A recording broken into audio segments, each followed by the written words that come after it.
No es cierto que lo más notorio de la gestión de Carlos Camargo en la Defensoría del Pueblo haya sido la contratación con la universidad de la que ahora es vicerrector. Para los empleados de esta, lo más notorio han sido las placas que dejó, para que lo recuerden, al entrar a por lo menos 10 sedes regionales. Seguiré siendo prepotente. El exfiscal Barbosa fue recordado por imponer placas autoconmemorativas de su gestión días antes de dejar la fiscalía. De la Universidad Sergio Arboleda, mi alma mater. Su compañero de universidad, el exdefensor Carlos Camargo, dejó una huella idéntica en la Defensoría del Pueblo antes de renunciar para ser el vicerrector del alma mater de ambos, la Universidad Sergio Arboleda. No tiene sentido que una persona que incluso está cuestionada, está denunciada por hechos irregulares y por malversación de recursos y demás, coloque placas como dejando para la historia que él pasó por esta institución. Camargo, recordado como consejero electoral por su firma en la ponencia que archivó el caso Odebrecht, que en el resto de América Latina encartó a 12 expresidentes, y por la contratación incestuosa entre la Defensoría y la Sergio, redecoró paredes de al menos 10 sedes regionales para ser recordado. Tiene que ser motivo de orgullo. Las placas resaltan la lucha por la defensa de los derechos humanos del exmagistrado y vicerrector de la Sergio, la de su experto en arbitraje y contratación estatal, Óscar Julián Valencia, y la del defensor regional que nombró a dedo y a quienes finalmente tuvieron que pagar por las placas de mármol, la instalación y la pintura. Lo que es muy particular es que esas placas las colocaron en más de 10 sedes de nuestra Defensoría del Pueblo a nivel nacional. Según el registro, las placas fueron puestas en las regionales de la Defensoría de Sucre, Bolívar, Cauca, Arauca, Ciénaga, Córdoba, Magdalena y Antioquia. Aquí en la regional Antioquia, precisamente cuando se colocó que ni siquiera se había hecho la inauguración de la sede, nosotros hicimos la reclamación de manera inmediata, porque para nosotros no podíamos constar en la regional que se colocara una placa cuando eso es ilegal. En ello está de acuerdo la abogada Tatiana Pineda, demandante de las placas de Barbosa. Entonces aquí como que quisieron hacer una estrategia no tan visible como las de Barbosa. Esos nombres no pueden ir en ninguna placa que esté instalada en ningún edificio de carácter público. Simplemente es que la prohibición está muy clara. Según el decreto 2759 de 1997, está prohibida la colocación de placas o leyendas o la erección de monumentos destinados con el nombre de personas vivas a los bienes de uso público.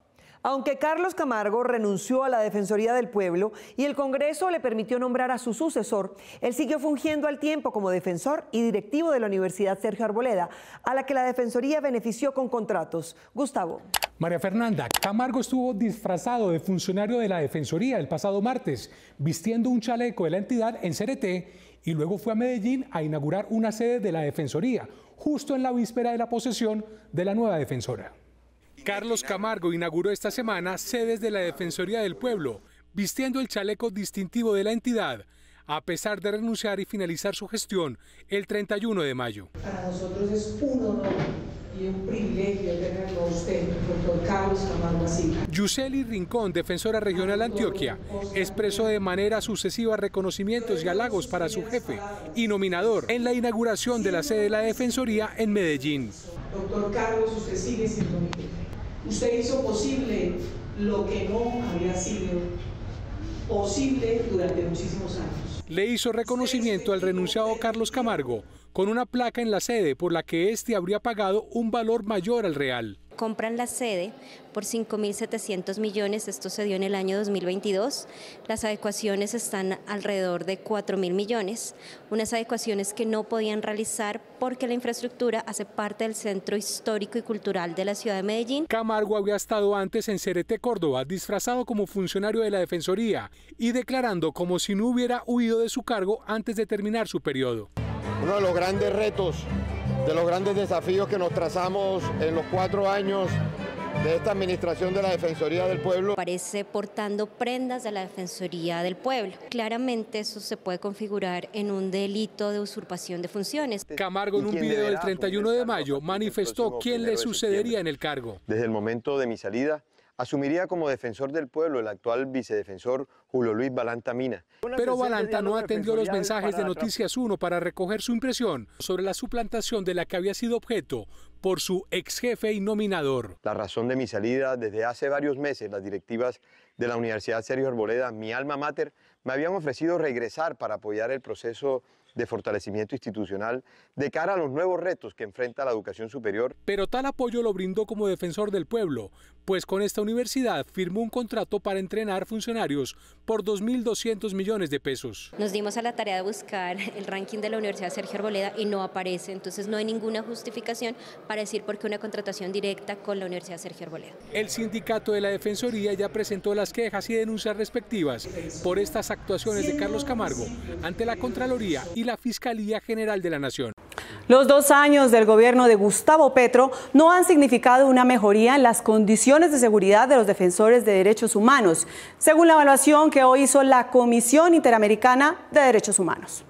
Colombia, uno de los países más peligrosos del mundo para quienes defienden los derechos humanos. 2 años después de que la Comisión Interamericana de Derechos Humanos, CIDH, sesionara para analizar la seguridad de los defensores en Colombia, la situación se ha agravado. Los obstáculos y desafíos que enfrentan quienes defienden derechos humanos en Colombia son de los más graves del mundo.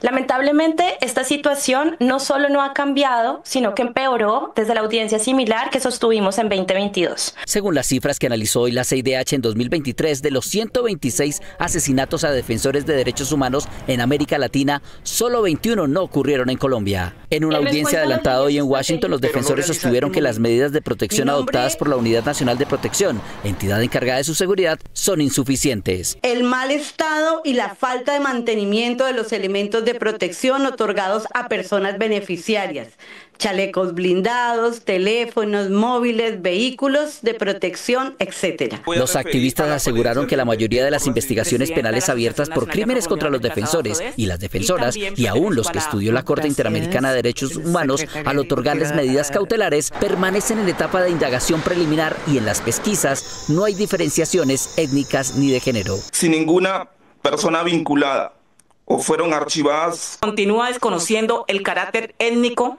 de muchos liderazgos indígenas y afrocolombianos, el gobierno propio y las formas de organización de estas comunidades. Los relatores le hicieron un llamado al gobierno sobre la obligación de asumir enfoques étnicos y de género, según el caso, y sobre su presencia necesaria en las zonas de mayor violencia. Que se evidencia en Colombia en todos los aspectos, pero en particular respecto de los pueblos indígenas y las comunidades afrodescendientes. Porque hay una falta de coordinación en lo horizontal, es decir, entre las autoridades, entre el Ejecutivo y los organismos con autonomía. El gobierno nacional sostuvo que se vienen adoptando medidas. Se procedió por parte del Estado a iniciar una serie de mesas técnicas estatales convocadas por la Cancillería que permitieron consolidar una propuesta de protocolo. La Cancillería reportó al organismo que desde julio de 2023 a la fecha han realizado 241 reuniones interinstitucionales en varias regiones del país para proteger a los defensores.